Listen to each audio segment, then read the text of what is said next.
Au travail, tu es la personne la plus gentille. Tu aides tout le monde. Et tu arrives à la maison, tu ne peux même pas offrir un cadeau de Noël à tes enfants. Tu prends l'argent de leur cadeau de Noël, tu es parti aider quelqu'un à payer son loyer. L'urgence n'est pas la priorité, mais c'est l'importance qui vient en premier. Même si ton camarade est en train de mourir, il n'est pas la priorité. Tu vas me dire, mais non, mais parce qu'il va mourir. C'est toi qui donnes la vie.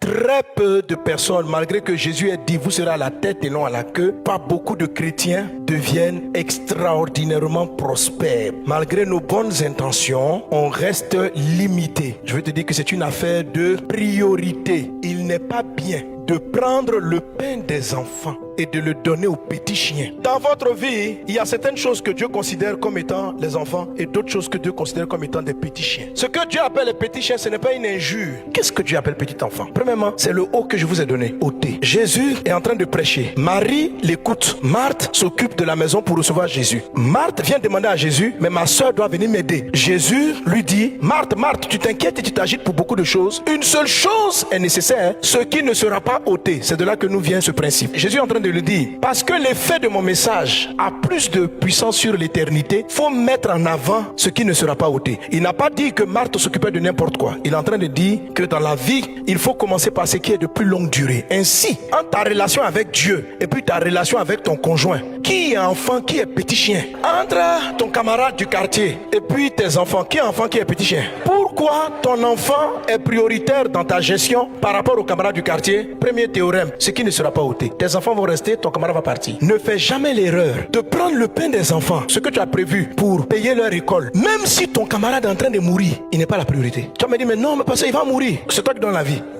Je t'explique que c'est exactement la raison qui fait que tes affaires ne marchent plus. Parce que tu n'arrives pas à savoir que l'urgence n'est pas la priorité, mais c'est l'importance qui vient en premier. L'urgence c'est maintenant, tout de suite. Si tu n'agis pas, on est foutu. Ça là, c'est un danger pour ta vie. Les petits chiens, ce sont les urgences. C'est tout le temps que vous prenez à répondre rapidement à tous les textos. Dieu dit, chaque temps que tu passes avec des petites choses, c'est de l'énergie qui s'en va. Le temps que tu trouves l'énergie maintenant pour te concentrer sur l'essentiel, tu es assez épuisé. Financièrement, émotionnellement, spirituellement. Tu es tellement fatigué, tu as tellement donné ton temps dans des choses qui sont petits chiens entre ton travail et puis tes enfants. Tu sais que c'est ton travail qui est petit chien. Tu dis non mais il faut de l'argent pour prendre soin de mes enfants. Je t'assure, ton travail tu vas aller à la retraite. Au travail tu es la personne la plus gentille. Tu aides tout le monde et tu arrives à la maison, tu peux même pas offrir un cadeau de Noël à tes enfants. Tu prends l'argent de leur cadeau de Noël, tu es parti aider quelqu'un à payer son loyer. Une urgence. Mais si l'argent qui me reste ne s'est pas encore occupé des enfants, il peut pas aller chez les petits chiens. Quand Jésus a dit on prend pas le pain des enfants pour le donner aux petits chiens, la dame là n'a pas été vexée. Elle a compris la valeur de ce dont Jésus parlait. Et elle a sorti une phrase qui est merveilleuse. Elle a dit à Jésus,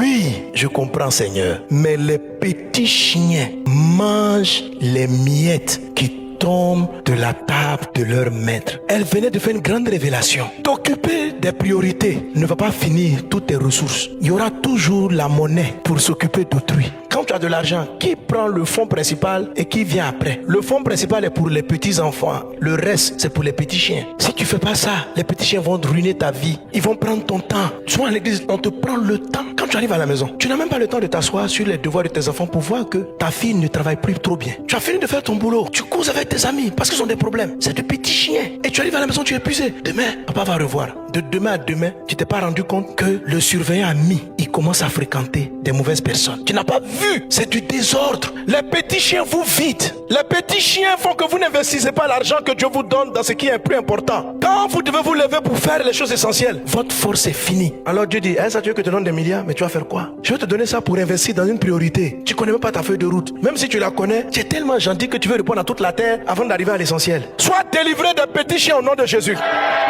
Quand vous êtes quelqu'un qui avait une destinée, Satan va vous envoyer l'arme des petits chiens. Des vrais problèmes, pas des menteurs. Ils vont les centrer sur toi. Ça va te vider. Il faut écouter le message de Jésus. Il faut te discipliner pour faire le tri. Il y a toujours l'espace pour les petits chiens. Les miettes sont puissantes. C'est-à-dire le reste de votre temps, après que vous avez fini de donner l'essentiel aux choses les plus importantes par ordre de priorité. Dieu d'abord, ma famille, les plus proches, les plus importants pour ma destinée d'abord. Après, on va arriver sur les petits chiens. Tu t'es occupé de ce qui est essentiel. Tu les as placés d'abord, en priorité dans ta vie. Maintenant, voici le premier lot des petits chiens. Ils vont trouver leur place. Quand vous mettez les plus grosses boules avant, les plus petites rentrent entre les grandes boules. Elles sont de la place. C'est ce qu'on appelle les miettes. Les miettes peuvent rentrer toujours.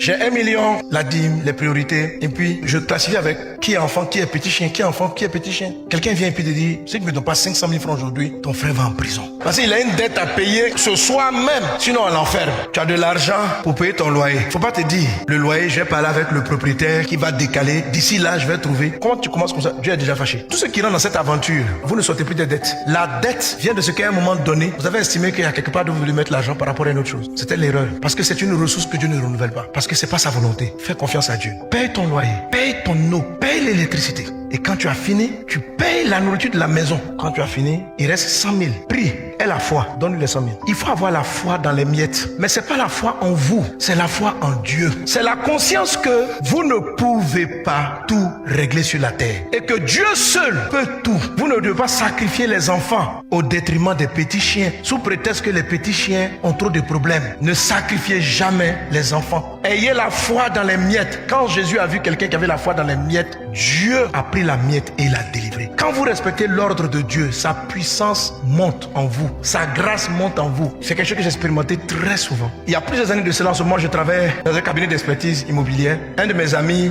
m'appelle. Sa grande sœur est à l'agonie, elle est en train de mourir. Il me dit, Mohamed, viens tout de suite, s'il te plaît. Je sais que tu as un don de guérison. Tu vas prier pour ma sœur, elle va vivre. Ce même soir, j'avais dit à ma femme qu'on allait avoir un dîner ensemble. Je prie, c'est comme si l'esprit me dit, faut favoriser ce qui ne sera pas ôté. Donc, j'obéis à Dieu et on fait notre dîner. Et quand on a fini, l'esprit me dit, maintenant va-t'en. Quand j'arrive, en tout cas, je crois que soit elle était dans un coma ou elle était morte. On l'avait mis en salle de réanimation, on ne peut pas accéder. Je suis resté dehors. L'esprit me dit, mets la main sur le mur et prie. J'ai mis la main sur le mur et j'ai prié. La dame là, elle est revenue à la vie. Elle est sortie du coma. Alléluia. Amen. Ce que tu m'as fait comprendre, c'est que les miettes dans les mains de Christ font des exploits. Le temps qui reste pour les petits chiens va faire en sorte que les petits chiens, eux aussi, seront rassasiés. Il n'a pas dit de ne pas aider les autres, mais il dit, laisse-les rentrer dans le creux quand tu as fini de faire l'important, les moins importants, et puis après tu peux passer à eux. Ne commence pas par eux, sinon tout le reste sera bloqué. Commence par ce qui a plus d'importance. Et moi-même, Dieu, je prendrai ce qui te reste là, je vais le transformer et je vais faire des miracles. Je vais faire des miracles. Quelqu'un donne un bon amen. Quelqu'un donne un bon amen. Dis avec moi, Jésus.